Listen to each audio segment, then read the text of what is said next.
서울대 김난우 교수팀이 매년 발표하는 10대 소비 트렌드 키워드가 있죠. 저는 처음에 이 10대가 티네이저인 줄 알았어요. 정말 부끄럽지만 이 10대는 10가지 소비 트렌드를 의미합니다. 올해도 2022 트렌드 코리아가 발매가 됐고 타이거 오어 캣, 이 영문자가 10가지인데 이 10가지를 기점으로 이 소비 트렌드를 소개하고 있습니다. 그중 마지막 키워드가 내러티브 자본입니다. 핵심은 그렇습니다. 서사를 뜻하는 내러티브는 강력한 힘을 가진다. 그러니까 이야기인 스토리가 표현된 내용 자체라면 서사를 뜻하는 내러티브는 내용을 담는 형식을 의미합니다. 올해 치러질 두 번의 선거도 치열한 내러티브 전쟁이 될 것이라고 그 책은 전망하고 있더라고요. 그만큼 사람들이 다양한 삶의 이야기에 열광한다는 뜻입니다. 이렇게 보면 오늘 저희가 마주한 성경은 내러티브의 관점에서 정말 탁월한 책입니다.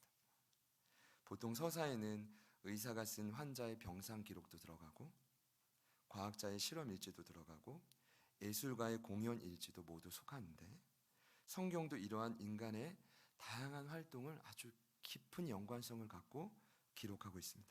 더욱 놀라운 건 성경이 1600년 동안 나라와 신분이 다른 약 40명의 저자들에 의해 기록되었는데 그러니까 다 다를 거 아니에요? 놀랍게도 통일성을 가진다는 겁니다. 너무 신기하죠? 저자의 직업도 천차만별입니다. 어떤 분은 왕자, 어떤 분은 목동, 학자, 선지자, 목자, 어부, 의사, 세리까지 아주 다채로운 저자들이 다양한 삶의 고민과 아픔들을 해결하며 기록해 놓은 책이 성경인데 결론은 뭐라고요?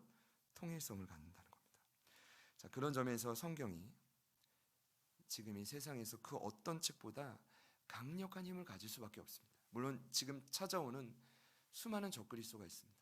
그 중에 가치관 중에 하나가 포스트 모더니즘인데 이 포스트 모더니즘이 거대 담론이 성경의 해체를 원하지만 제가 확신하건대 푸른 말하고 꽃은 시드나 성경은 영원할 것입니다. 믿으시는 분들만 아멘 해보시죠. 왜냐하면 하나님의 이야기가 저와 여러분의 실제적인 삶의 문제를 다루고 있기 때문입니다. 제가 이렇게 말씀드린 이유는 함께 보신 에베소서의 저자죠. 이 바울의 신앙관도 마찬가지입니다. 지극히 현실적입니다. 유토피아적인 환상의 세계가 아닙니다. 그리스도 안에서 하나님의 자녀가 되고 여러분 자녀가 되신 분들이 이곳에 있는데 자녀가 됐다는 말이 무엇입니까? 죽음 이후에 영생을 얻었다는 것입니다. 그리고 이 땅에서도 천국을 누릴 수 있는 가능성이 열려버렸다는 뜻입니다. 그게 자녀됐다는 것이고 특별히 에베소서에서는 그 자녀들의 특권을 새 사람이라고 표현합니다. 그리고 그 새 사람의 특징 중에 하나가 무엇입니까? 죄로 얼룩진 세상과 거룩하신 하나님을 하나 되게 연결하는 자입니다. 이게 자녀의 특권이고 사실 교회의 사명이기도 합니다. 그런데 이렇게 이미 이루어진 새 사람의 지위가 도전과 공격이 그치지 않는 이 현실 속에서 믿음의 싸움을 통해 이루어진다는 겁니다. 그냥 이루어지는 게 아니라요. 이것이 지금도 저희가 감당하고 있는, 같이 한번 따라합시다. 영적 전투. 네, 좋습니다. 보이지 않는 마귀의 관계와 싸워야 됩니다. 쉬지 않고 조직적으로 덤벼드는 그들과 싸움입니다. 그러나 이 싸움은 여러분 꼭 기억하십시오. 승리를 쟁취하고 결정짓기 위한 싸움이 아니다. 이미 2000년 전에 예수님이 십자가의 죄의 사슬을 끊기 위해 죽으시고 부활하실 때 이미 승리는 우리 것이 되었습니다. 그러니까 지금 현재 저와 여러분의 싸움은 얻은 것들을 다시 빼앗길지도 모른다는 불안한 싸움이 아닙니다. 제가 드리고 싶은 이 바울이 말하고 있는 이 싸움은, 저와 여러분의 싸움은 이미 얻은 것을 유지하고 확장하기 위한 싸움입니다. 그러니까 이 자꾸 확장하는 건 다 싸움입니다. 그렇게 믿으시죠? 네. 그래서 하나님의 전신갑주가 필요합니다. 그런 점에서 전신갑주를 통한 이 성도의 싸움은 우리의 힘이 아니라 은혜의 실행을 위한 싸움입니다. 어떤 분이 이렇게 표현했더라고요. 우리의 힘이 아니라 은혜의 실행을 위한 싸움이란 하나님이 이미 다 이루신 은혜를 어떻게 하면 적재적소에 잘 적용할 수 있는가. 그럴 때 승리가 우리 것으로 실제화된다는 것이죠. 이것이 에베소서의 결론인데 어찌 보면 오늘날 교회로 살아가는 저와 여러분이 교회다움을 유지하기 위한 가장 중요한 결론이기도 합니다.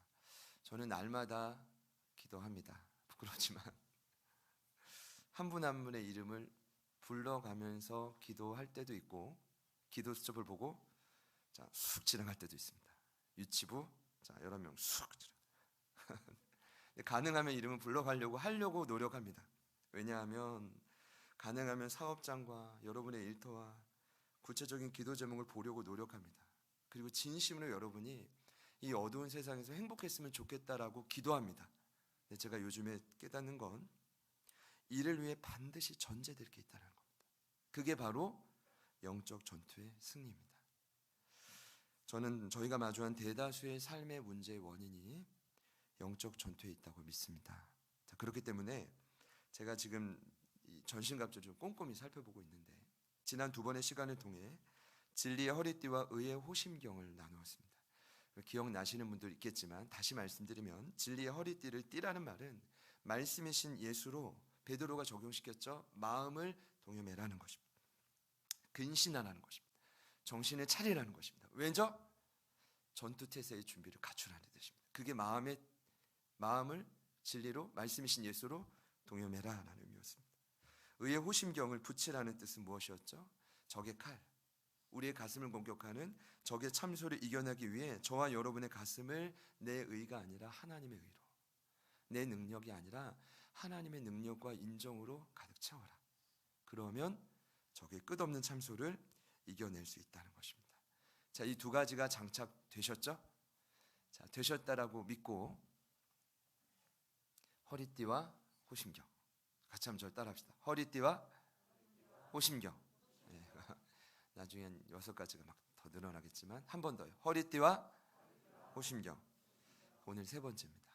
이 3번째 무기는 평안의 복음의 신입니다.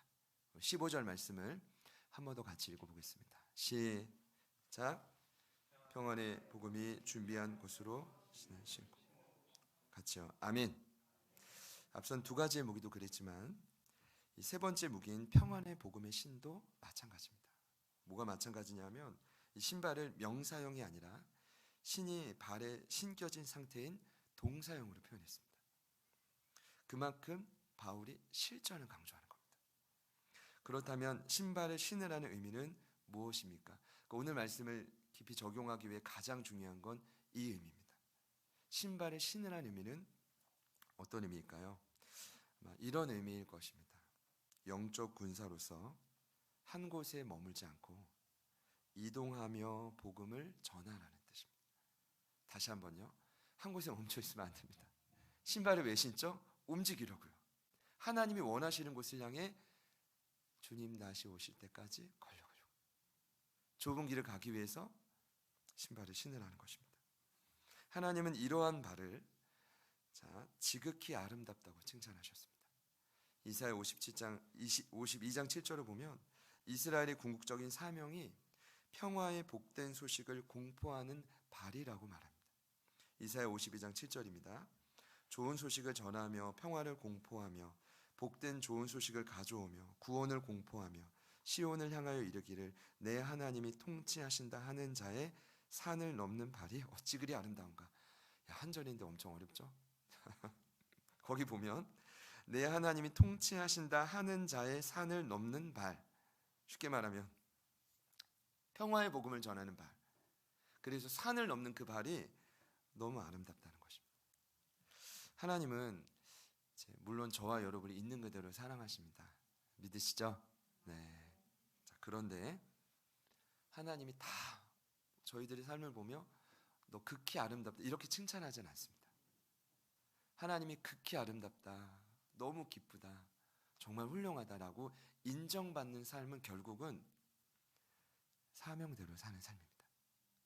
그러니까 이 땅에서 해야 될 일이 많겠지만 결국은 평화의 복음을 들고 산을 넘는 자를 하나님 뭐라고 하신다고요? 극히 아름답다. 왜냐하면 결국 이 복음을 전하는 이 없이는 어느 누구도 들을 수 없기 때문입니다. 동일한 저자인 바울이 에베소서 말고 로마 교회를 향해서도 이사야 선지자의 고백을 그대로 가져와서 말하고 있습니다. 로마서 10장 13절 이하의 말씀입니다. 누구든지 주의 이름을 부르는 자는 구원을 받으리라. 그런즉 그들이 믿지 않은 일을 어찌 부르리요? 듣지도 못한 일을 어찌 믿으리요? 전파하는 자가 없이 어찌 들으리요? 보내심을 받지 아니하였으면 어찌 전파하리요? 기록된 바 아름답도다 좋은 소식을 전하는 자들의 발이어함과 같으니라. 아멘 하실까요? 감사합니다. 사실 오늘 바울이 감옥에서 에베소서를 기록하고 있잖아요. 그렇죠? 그래서 옥중서신 아닙니까? 그가 감옥에 갇힌 이유도 이 때문입니다. 신을 신고 열심히 주의 뜻대로 달려갔는데 결과는 감옥입니다. 그리고 오늘 감옥에서 이 말씀을 기록하면서 그가 이렇게 말하고 있습니다. 나중에 이 구절이 있겠지만 6장 19절과 20절 말씀입니다. 또 나를 위하여 구할 것은 내게 말씀을 주사 나로 입을 열어 복음의 비밀을 담대히 알리게 하옵소서 할 것이니 이 일을 위하여 내가 쇠사슬에 매인 사신이 된 것은 나로 이 일에 당연히 할 말을 담대히 하게 하려 하십니다. 여러분 보세요. 끊임없이 이동하면서 복음을 전한 결과가 뭡니까? 감옥에 갇힌 죄수입니다. 어떤 느낌이 드시죠? 근데 그는 이렇게 말합니다. 내가 감옥에 갇힌 것도 주님 뜻인데 난 이곳에서도 복음을 전하겠다는 겁니다. 세상이 감당할 수 없는 엄청난 고백을 막 기록해 놓고 있습니다. 자, 보시면 여기서 저희가 중요한 고민을 할 수밖에 없습니다. 그게 바로 뭐냐면 이처럼 군사로서 이동하는 삶이 결코 만만치 않다는 것입니다. 여러분 교회를 보면 확장된다고 했을 때는 누군가는 끊임없이 신발이 닳도록 움직였다는 것입니다. 그것이 여러분의 열매고 저는 우리 교회의 열매라고 믿습니다. 앞으로도 끊임없이 움직여야 되죠. 6년 전 설립 예배를 드릴 때 한 지방의 목사님이 그런 격려사를 해주셨어요. 저는 보지도 못하는데 눈물이 났어요. 그때 제가 갈색 구두를 신었는데 저희 장인 어른이 제가 학위식 졸업식 때 사준 구두였거든요. 근데 그 구두 한쪽 끈이 다 닳아가지고 제가 좀 삐뚤어 있었나 봐요. 근데 그 이야기를 그 순간에 해주셨겠죠? 미리 준비한 멘트는 아니었을 겁니다. 앞으로도 이 김경환 목사가 초심을 잃지 않고 신발이 닳도록 복음을 전하는 교회가 되도록. 할렐루야. 근데 저는 그 이후로 그렇게 달아본 적이 없습니다. 죄송합니다. 근데 제가 고민하는 건 그거예요. 어떻게 하면 평안의 복음의 신발을 신고 바울과 같은 마음으로 감옥에 갈지라도 복음을 전할 수 있는가? 여러분 좀 애치게 되지 않습니까? 이런 삶을 살 때 어떤 어려움이 오겠다. 여러분 이게 바로 넓은 길이 아닌 우리 아까 찬양했지만 좁은 길이었습니다. 예수님께서 산상수훈에 분명히 말씀하셨죠. 좁은 문으로 들어가라. 멸망으로 인도하는 문은 크고 그 길이 넓어서 들어가는 자가 많지만 그러나 너는 상관없이 좁은 문으로 들어가라. 그 문이 좁고 길이 협착해서 찾는 이가 적어도 그리로 가라. 여러분 놀라운 건 이 말씀이 예수님 모르는 세상을 향한 말씀이 아닙니다. 이 산상수훈의 핵심인 이 말씀은 이미 믿는 그리스도인 향한 이런 거죠. 믿는 자들을 향해 말씀한 구절인데 적당히 믿지 말고 이제는 제대로 믿기 하기 위한 그 말씀의 핵심이 바로 넓은 길이 아닌 좁은 길입니다. 근데 저도 아까 찬양을 할 때 눈물이 났어요. 왜냐하면 애치게 되기 때문이에요. 참 이 눈물이 희한해요. 찬양을 하면서도 좋으면서도 싫으면서도 두려우면서도 가야 되는 길. 어떻게 표현하기가 어렵겠어요. 지난 금요일이었어요. 누가복음 9장의 결론을 저희가 함께 묵상했고 말씀을 나눴죠. 저희가 세상에서 쟁기를 잡고도 자꾸 뒤를 돌아본다고 예수님이 그러시더라고요. 누가복음 9장을 보면 세 부류가 등장하는데 마지막 부류는 스스로 예수님을 따르겠다고 결단한 훌륭한 사람이에요. 근데 이분이 예수님에게 뭐라고 하냐면 잠깐만 제가 집에 가서 우리 가족과 작별 인사하고 오겠다고 합니다. 근데 우리 예수님 뭐라고 하는지 아십니까? 이렇게 말씀하신 거예요. 손에 쟁기를 잡고 뒤를 돌아보는 자가 하나님 나라에 합당하지 않다. 여러분 굉장히 예수님 냉철하시죠? 그전에는 장례식장도 못 가게 해요. 유대인들에게 장례식은 얼마나 중요한데 1년이 지나고 그 뼈만 남은 유골을 유골함에 담아야 유산을 받거든요. 그것도 못 가게 해요. 주님이. 근데 그런 의미가 아닙니다. 우리 예수님은 언제나 저와 여러분의 겉모습이 아니라 중심을 보시거든요. 그러니까 지금 가족을 단순히 보고 오는 게 문제가 아니라 그 모습 자체가 쟁기를 잡았다면, 여러분 농부가 쟁기를 잡으면 앞을 보고 밭을 갈아야 돼요. 그래야 이게 똑바로 일항이 갈아지고 거기에 씨앗이 뿌려지고 아름다운 열매가 맺혀지는데, 자꾸만 그 모습 자체가 뭐래요? 뒤를 돌아본다는 거예요. 뒤를 돌아보면 일항이 어떻게 될까요? 일항이 어떻게 되죠? 우리 옆에 일항 쌈밥이 있는데 제가 좀 충격적인 이 농담해서 죄송합니다. 일항이 삐뚤삐뚤해지겠죠? 그럼 결국 고생하는 건 누굴까요? 그 농부 자신입니다. 그러니까 예수님이 자꾸 무기를 줬으니까 뒤를 돌아보지 말라는 것은, 딴 생각하지 말라는 것은, 한 길을 향해 정진하라는 것은 자기 자신을 위한 고백이거든요. 우리 자신을 위해서 해주는 충고거든요. 이런 상황이 저는 너무 이해가 됩니다. 금요일에도 너무 이해가 된다고 고백했지만 저 역시도 너무 연약하기 때문입니다. 여러분, 어떻게 하면 쟁기를 부여잡고 뒤를 돌아보지 않을 수 있죠? 어떻게 하면 평안의 복음의 신발을 신고 그 신이 닳도록 주님 원하시는 곳에 달려갈 수 있죠? 이게 오늘 마지막 고민인데, 어떻게 해야 이 세 번째 무기의 적용이 가능할까? 여러분, 이미 세상은요 본질을 꿰고 있습니다. 그게 뭐냐면, 아까 제가 설교 서론 때 소개했지만 이 트렌드 코리아를 보니까 7번째인가 그 원칙 중 하나가 바른 생활 루틴이가 급부상한다는 겁니다. 이 루틴이라는 건 습관을 의미합니다. 그러니까 이런 거죠. 올바른 소비를 위해서는 올바른 소비 습관이 기본이라는 거예요. 저는 교회도 마찬가지라고 생각합니다. 복음을 전할 수 있도록 저와 여러분이 오늘 말씀을 들으시고 나만의 루틴을 구축하지 못하면, 그러니까 이제 무언가 평안의 복음의 신을 신고 움직이기 위한 거룩한 습관을 장착하기 위해 몸부림치지 못하면 오늘 듣고 끝이라는 겁니다. 그때만 할 수 있습니다. 어떤 축제 때, 행복 축제 때, 복음을 전하는 어떤 시즌 때. 근데 그게 아니에요. 이제 주님이 저희 공동체에 원하시는 건 그 정도의 헌신이 아니라 날마다 루틴으로 자리 잡는 거죠. 어떻게 이것이 가능할까? 오늘 말씀을 봤을 때 저는 오늘 말씀에 저와 여러분이 영적인 군사로 변화될 수 있는 변함없는 비결을 소개하고 있다고 생각합니다. 비록 한 절이지만 그 비결이 그 한 절 안에 담겨 있습니다. 여러분, 오늘 신발의 이름이 어떻게 되죠? 평안의 복음입니다. 그러니까 각 무기마다 이름이 있습니다. 허리띠는 진리고, 호신경은 하나님의 의고, 오늘 신발은 평안의 복음입니다. 그냥 복음이 아니라 어떤 복음이죠? 평안의 복음입니다. 어떤 의미입니까? 복음의 시작이 평안으로부터 시작된다. 이제 복음을 이렇게 다양한 적용이 되겠지만, 복음을 딱 경험하면 세상에 줄 수 없는 기쁨과 소망이 막 가슴에서 넘쳐나거든요. 경험해 보셨죠? 그것이 어디서부터 시작된다고요? 평안에 있다는 겁니다. 여기서 바울이 강조한 평안이라는 단어가 너무 중요합니다. 헬라어로 에이레네라고 하는데, 제가 이제 수없이 전했지만 전 이번 설교를 준비하면서 확실히 깨달은 것 같아요. 이 평안의 뜻은 이런 의미입니다. 나의 내면이 부족함 없이 가득 찬 상태입니다.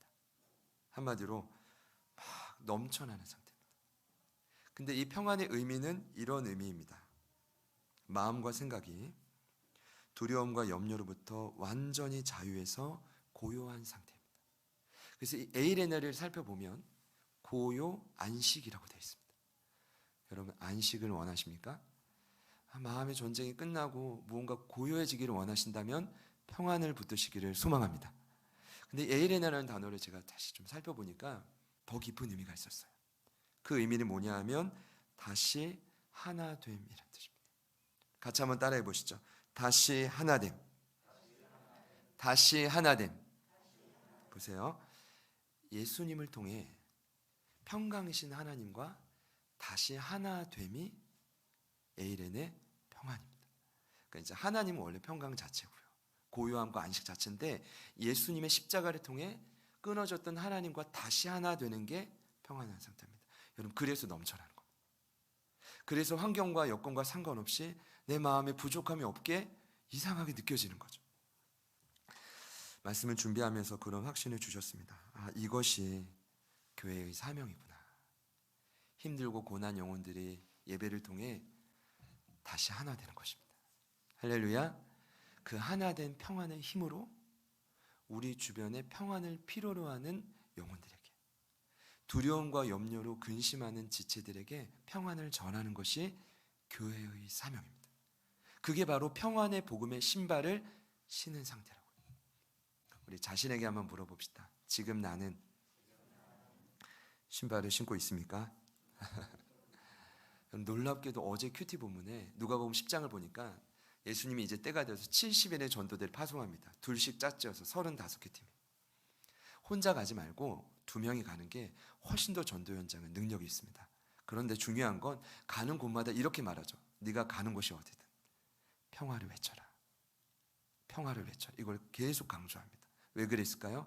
평안이 지금이나 이나 이 땅을 살아가는 영혼들에게 가장 필요한 선물이기 때문입니다.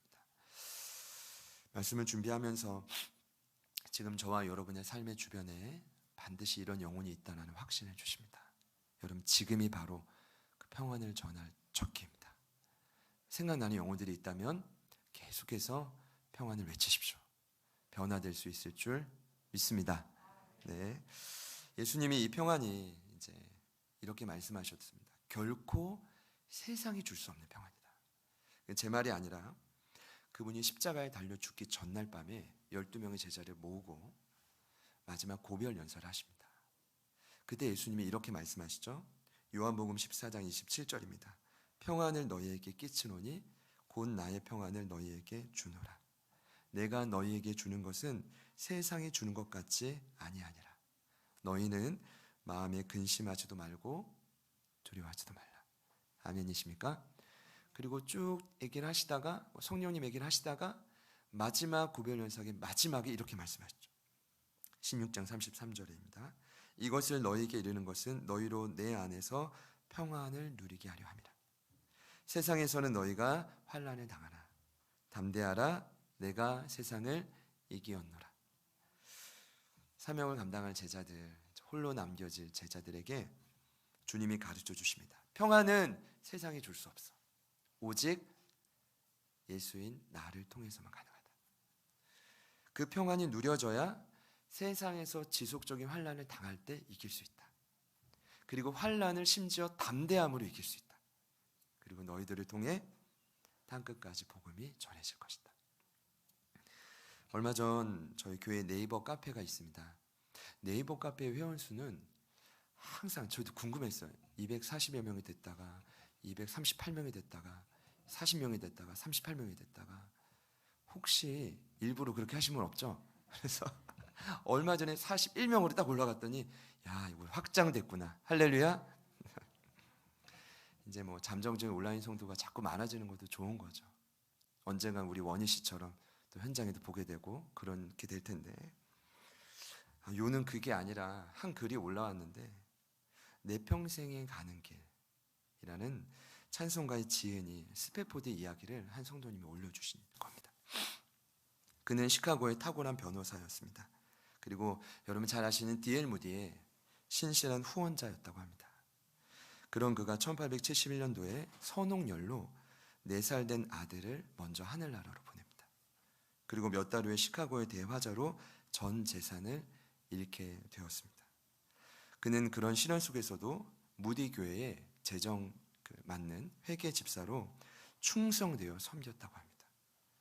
그러던 어느 날 1873년도에 미국이 아닌 영국에서 무디의 부흥 집회가 열릴 예정이었습니다. 그러니까 온 가족이 다시 한번 아픔을 딛고 부흥을 맛보자 이런 마음으로 유럽 여행을 결심합니다. 왜냐하면 그 당시에 비행기가 있는 게 아니라 배를 타고 한참을 가야 되거든요. 근데 그 영국으로 떠날 그 즈음에 갑자기 본인은 중요한 업무가 생겨서 아내와 4딸을 먼저 배에 태워 보냅니다. 그리고 1873년 11월 22일 대사형을 건너던 그 여객선이 영국의 철갑선과 정면 충돌합니다. 12분 만에 배는 가라앉았고 무려 226명의 사람들이 바닷속으로 사라졌습니다. 안타깝게도 그때 그의 4딸 모두 목숨을 잃고 아내 홀로 구조됩니다. 그 아내 홀로 영국에 도착해서 긴급 전보로 남편에게 편지를 보냈습니다. 그 편지의 내용이 홀로 구조됨. 이때 그는 엄청난 충격과 슬픔 속에 있는 아내를 데려오기 위해 즉시 영국을 향해 떠납니다. 며칠 후 그가 탄 배가 4명의 딸이 죽은 곳을 지날 즈음에 그는 처절하고 비통한 마음에 하나님께 울부짖습니다. 그러던 중 갑자기 그의 마음에 놀랍게도 따스하고 깊은 위로와 평안이 찾아오기 시작합니다. 그리고 그는 펜을 듭니다. 펜을 들어 그의 마음에 찾아온 평안을 글로 쓰기 시작합니다. 내 평생에 가는 길 순탄하여 늘 잔잔한 강 같든지 큰 풍파로 무섭고 어렵든지 나의 영혼은 늘 편하다. 내 영혼 평안해. 내 영혼 평안해. 여러분 이 찬양을 잘 아시죠? 우리 한 절만 같이 해볼까요? 내 평생에 가는 길 순탄하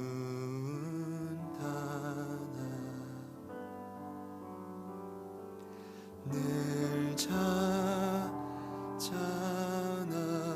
강 같은지 큰 풍파로 무섭고 어렵든지 나의 영혼은 늘 변하다.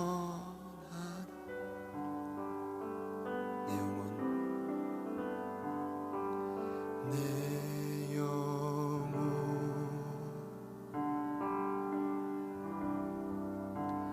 평안해.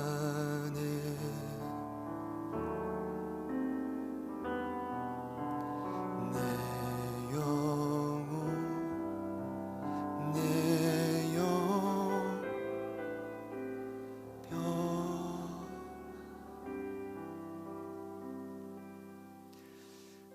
그가 여기서 깨달은 사실은 평안은 십자가에서 하나밖에 없는 아들을 찢겨 죽으시는 걸 참으신 우리 하나님 아버지만 줄 수 있구나.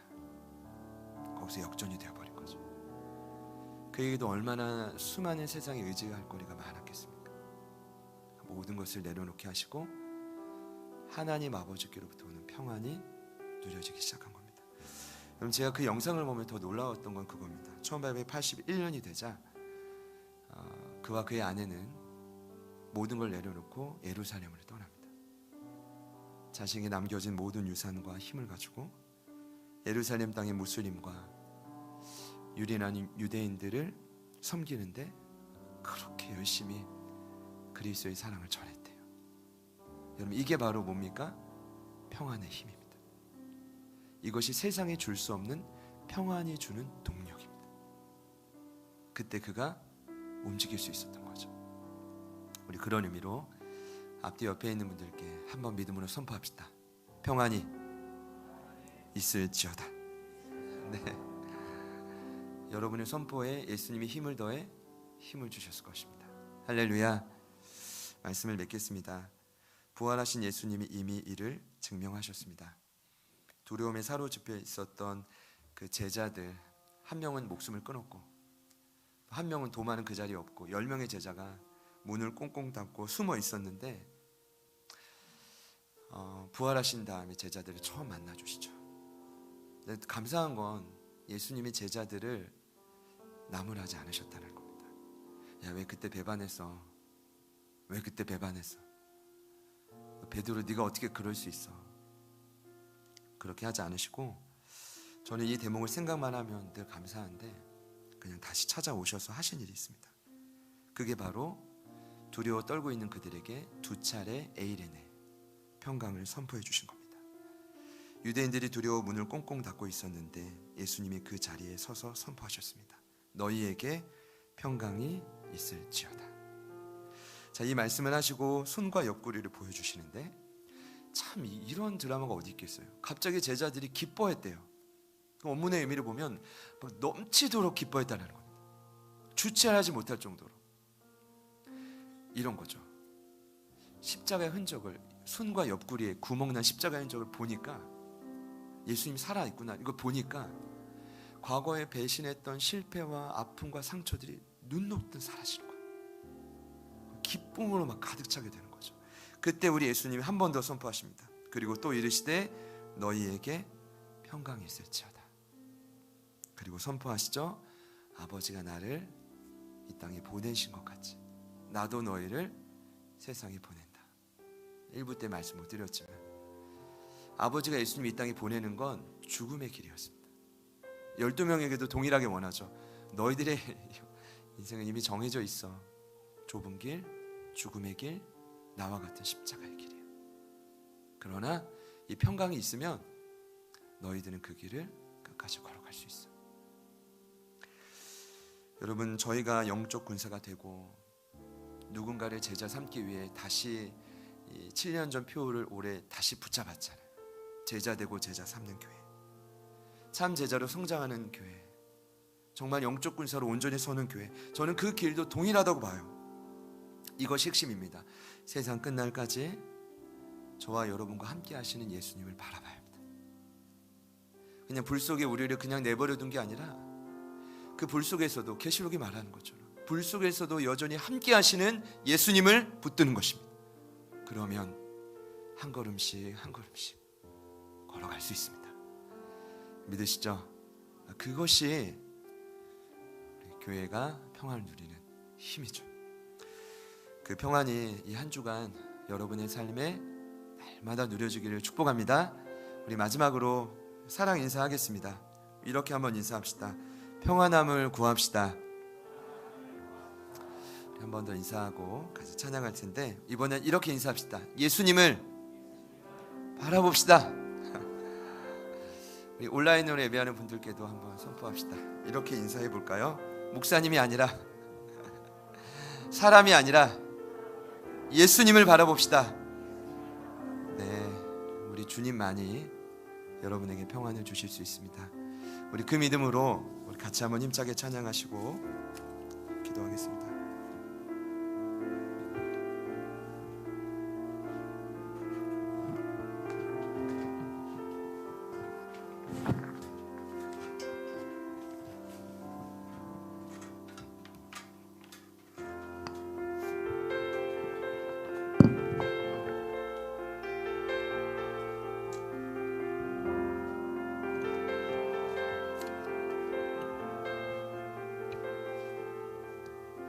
산은 들리고 폭풍이 와도 죽어기에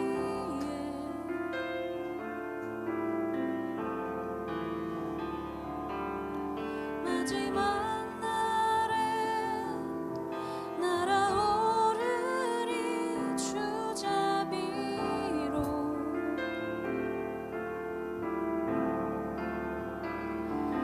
고개를 들고 불 속을 걸으리 주 내 영혼 회복시키셨네. 십자가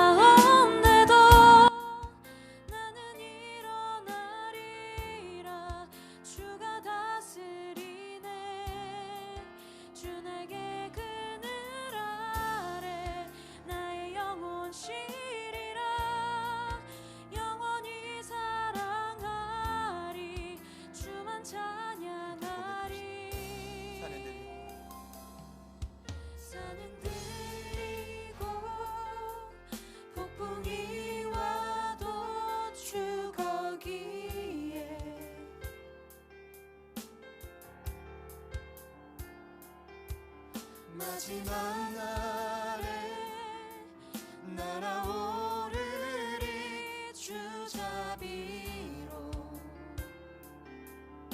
세상 끝날에 세상 끝날에 주님의 약속 붙들리라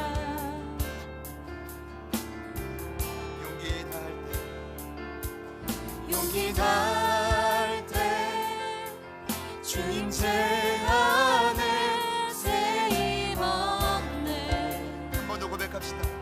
세상 끝날에 세상 끝날에 주님의 약속 붙들리라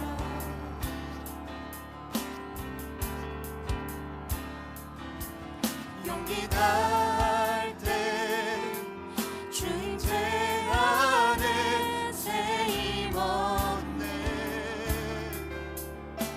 고개를 들고 고개를 들고 불 속을 걸으리 주의 영혼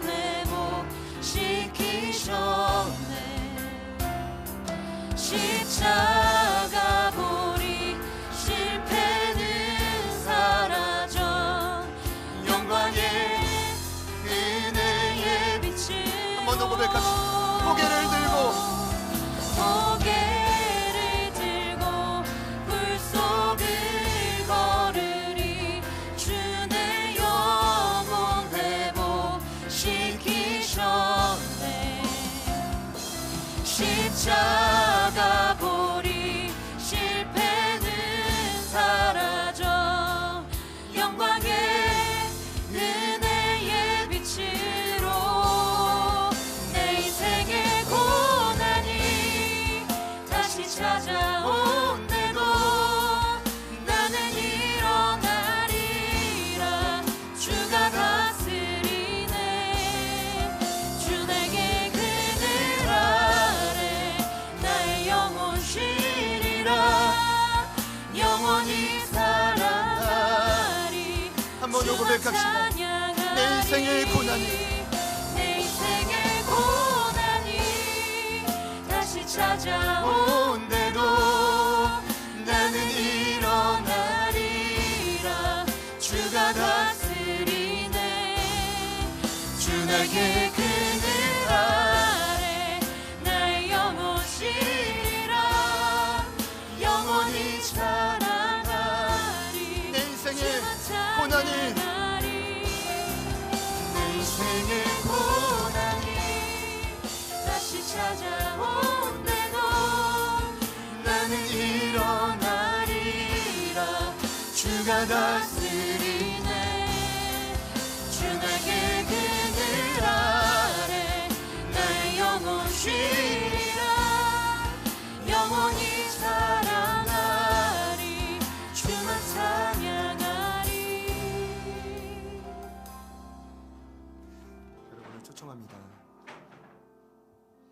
오늘 말씀을 들으시고 특별히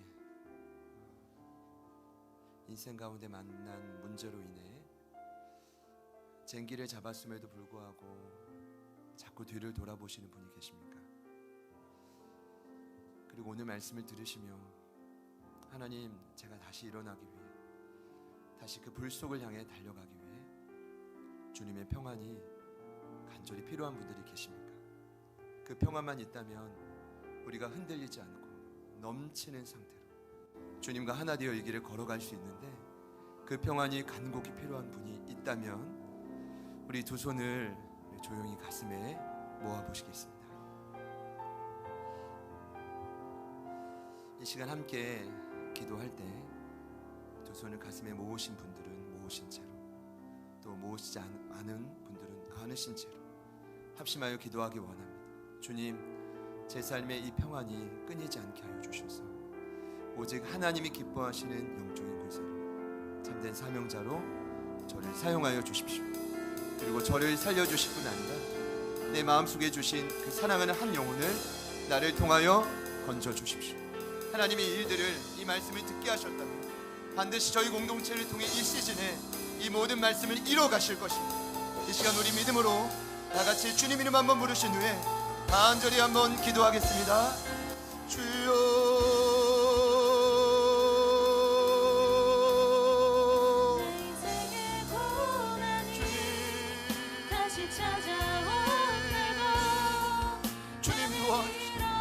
주님 도와주시고 주님 기뻐하시는 평안 우리의 가슴을 채워주시고 하나님 말씀하시는 그 평안으로 우리의 마음을 새롭게 하여 주십시오. 성령님 앞에 간구하며 나아갑니다. 주님 도와주시고 주님 도와주시고 성령님 앞에 간구하며 나아갑니다. 우리가 마주한 모든 불상 수많은 문제 앞에서 찾아오는 두려움과 염려 앞에서 우리가 더 이상 뒤로 물러가서 힘써 전진하기를 결단하며 나아가오. 주님 도와주시고 주님 도와주시고 성령님 도와주시고 성령님이 나여 주시고 아버지 하나님의 뜻을 이루어주시고 하나님 아버지 도와주시고 하나님 오늘 이 말씀 앞에 우리가 믿음으로 반응하기를 소망하며 평안의 복음의 신 평안의 복음의 신 하나님 우리를 채워주시옵소서. 하나님의 뜻과 계획을 이루어주십시오. 성령님 도와주시고 주님 도와주시고 주님 붙들어 주십시오. 하나님 도와주시고 하나님 말씀 하나님의 이름으로 반응하며 따라갈 수 있는 저희들에게 간절히 소망하며 나아가 성령님 도와주시고 아버지 하나님 도와주시고 하나님 전도자로서 회복되고 다시 한번 치유될 영혼 하나님 앞에서 세워지고 하나님의 뜻과 계획을 마음껏 이루어 주십시오. 주님 도와주시고 주님 도와주시고 주님 도와주시고 내 인생의 고난이 다시 찾아온대도 아버지 하나님 아버지 하나님 주님 교회를 통하여 하나님의 계획을 마음껏 이루어 주십시오. 하나님의 뜻을 이루어 주십시오. 성령님 도와주십시오. 성령님 일하여 주십시오. 아버지 하나님 감 아버지 하나님 감 아버지 하나님 감 주님 감 주님 간과 주님 간 주님 간과 다시 찾아온대도 나는 일어나리라. 주가 다스리네. 주 내게 그늘 아래 나의 영혼 쉬리라. 영원히 찬양하리. 우리 마지막으로 선포합시다. 내 인생의 고난이 내 인생의 고난이 다시 찾아온대도 나는 일어나리라. 주가 다스리네. 주 내게 그늘 아래 나의 영혼 쉬리라. 영원히 사랑하리. 주만 찬양하리.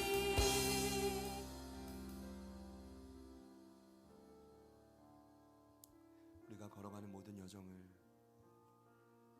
지금도 신실하게 이끌어 가시는 하나님을 찬양합니다. 하나님의 분명한 때에 평안의 복음의 신으로 다시 한번 지치고 넘어지고 쓰러진 우리의 발을 감싸 안으시고 주 안에서 일으키시고 주님 말씀하시는 그 땅을 향해 걷게 하시는 주님을 찬양합니다. 주님 그렇습니다. 주님 다시 오실 때까지 우리에게 주신 쟁기를 부여잡고 뒤를 돌아보지 않는 저희 모두가 되게 하여 주시옵소서. 그러한 자들의 모든 삶을 하나님은 여호와 이레의 복으로 책임지실 줄 믿습니다. 반드시 함께 하실 줄 믿습니다. 세상 끝날까지 영원토록 우리와 함께 하시는 그 주님의 놀라운 평안의 복음이 우리의 삶을 변화시키고 우리의 루틴을 변화시키며 지속적으로 복음을 전하는 도구로 우리를 마음껏 사용하여 주시옵소서. 그러할 때 우리 또한 살고 우리를 통해 평화의 복음을 듣는 모든 자들도 마음껏 살아나게 될 줄 믿습니다. 이 시간 간절히 구하오니 두 손을 가슴에 모아 주님 앞에 절대적인 평안을 구한 그 지체들의 삶 속에 주님 세밀하게 찾아가 주셔서 다시 하나님의 역사를 이루어 주옵소서. 다시 하나님의 은혜를 부어 주시옵소서. 모든 두려움과 염려가 사라지고 고요한 안식의 상태를 회복시켜 주시옵소서. 우리 구주 예수님 이 모든 일을 멋지게 행하심에 감사드리며 마음껏 주의 나라를 위해 우리 제자들 교회를 사용하여 주시옵소서.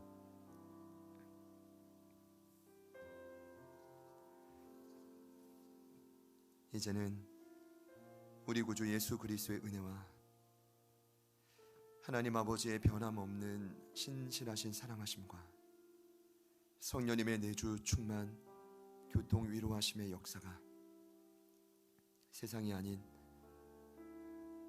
오직 예수님 안에 있는 평안을 붙들며 다시 한번 일어나 믿음의 걸음을 걷는 오늘 2부 예배에 참여하신 소중한 영적 군사들 머리 위에, 그리고 오늘 이 예배에 처음으로 함께 하신 사랑하는 박미선 자매님, 박순현 자매님, 그리고 세 자녀, 그리고 귀한 가정, 그리고 귀한 가정을 통해 살아나게 될 주변의 수많은 영혼들 삶의 터전 위에, 그리고 우리의 걸음을 통해 아파하고 방황하는 우리 주변에, 그리고 그 평안의 복음을 회복하게 될 수많은 지체들 삶의 터전 위에 지금부터 영원토록 함께 하시기를 간절히 축원하옵나이다.